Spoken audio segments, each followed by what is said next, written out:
সাত সকালে নিয়ন্ত্রণ হারিয়ে বাড়িতে ঢুকে গেল 10 টাকার ডাম্পার। ঘরে শুয়েছিল ঘরের মালিক, ভেঙে গুড়িয়ে গেল বসত বাড়ি। বাড়ি চাপা পড়ে আহত এক। রাস্তা অবরোধ করে তুমুল বিক্ষোভ স্থানীয়দের। বাঁকুড়া জেলা পাত্রসাহের থানার বামিরা শ্মশানকালী সংলগ্ন মোড় সংলগ্ন এলাকায় সাত সকালে একটি নিয়ন্ত্রণ হারিয়ে 10 টাকার ডাম্পার একটি ইটের বাড়িতে ঢুকে গেল। ঘটনায় গুরুতর আহত হয়েছে এক ব্যক্তি। তাকে আনা হয়েছে বিষ্ণুপুর সুপার স্পেশালিটি হাসপাতালে। স্থানীয় সূত্রে খবর, পাত্রসার দিক থেকে একটি 10 টাকার ডাম্পার বালশির দিকে আসছিল। ঠিক তখনই পাত্রসাহের থানার বামিরা শ্মশানকালী মোড় সংলগ্ন একটি ইট ও অ্যাডভেস্টার দিয়ে 3 মাস আগে তৈরি হওয়া বাড়িতে গিয়ে সজোরে ধাক্কা মারে। বাড়ির ভেতরে শুয়েছিল বাড়ির মালিক। দুর্ঘটনার তীব্রতা এতটাই দুমড়ে মুচড়ে যায় বাড়িটি। বাড়ির ভেতরেই চাপা পড়ে থাকে বাড়ির মালিক। গ্রামবাসীরা ছুটে গিয়ে কোনো ক্রমে দীর্ঘ প্রচেষ্টার পর থেকে উদ্ধার করে প্রথমে নিয়ে যায় পাত্রসাহের ব্লক প্রাথমিক স্বাস্থ্য কেন্দ্রে। সেখানে তার অবস্থার অবনতি হলে রেফার করা হয় বিষ্ণুপুর সুপার স্পেশালিটি হাসপাতালে। বর্তমানে সেখানেই চিকিৎসাধীন আহত ওই ব্যক্তি। ঘটনার পরিপ্রেক্ষিতে দুর্ঘটনাগ্রস্ত গাড়ি আটকে রাস্তায় তুমুল বিক্ষোভ দেখাতে থাকে গ্রামবাসীরা, যার জেরেই আটকে যায় বহু গাড়ি। ঘটনাস্থলে আসে পাত্রসায় থানা পুলিশ। পরিস্থিতি সামাল দেওয়ার চেষ্টা করে। কি ঘটেছে? ঘটনাটা ভোরের দিকে ও বাড়ির মধ্যে শুয়ে থাকে। তারপর ভোরের দিকে একটা 10 টাকার লরি এসে সোজা ওর বাড়ির মধ্যেই চলে যায়, জায়গা যায়।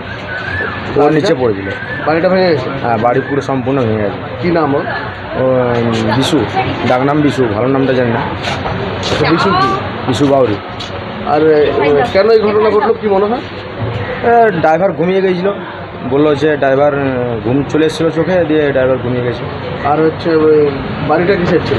বাড়িটা এটা ছিল এডবাস্টার? হ্যাঁ, এডবাস্টারের ছাউনি ছিল, নতুন বাড়ি ছিল। কবে বাড়িটা করেছে? মাস তিনেক হবে। 3 মাস বাড়ি করেছে? হ্যাঁ। এখন কি পরিস্থিতি বাড়িটা? বাড়িটা পরিস্থিতি কিছু নেই, বাড়িটা সম্পূর্ণ বুড়ো হয়ে গেছে। কে কে ছিল বাড়িতে ও একাই যে ছিল, একাই ছিল, একজনই ছিল, বিশু ছিল। চাপা পড়ে গিয়েছিল? হ্যাঁ, সে একদম তলে চাপা পড়েছিল, গাড়ির চাকার তলে ছিল। তারপর ওকে আবার গাড়িটা জ্যাকট্যাক দিয়ে ওকে তোলা হয়। তারপর কোথায় নিয়ে গেলে? দিয়ে পাত্রসার হসপিটালে নিয়ে যাওয়া হয়। পাত্রসার হসপিটাল থেকে বিষ্ণুপুর নিয়ে আসা হয়েছে। এখন কি পরিস্থিতি? রাস্তা অবরোধ করেছে তো গ্রামবাসী? না, রাস্তা অবরোধ করেনি, গাড়িটা ছাড়েনি আর কি। কী চাইছেন আপনাদের? কী ক্ষতিপূরণ চাইছি।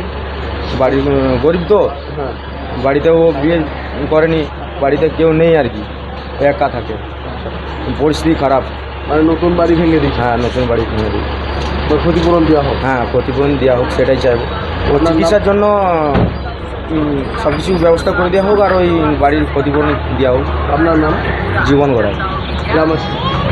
গ্রামের বাসিন্দা? হ্যাঁ, গ্রামের বাসিন্দা, পাশাপাশি বন্ধু হয়।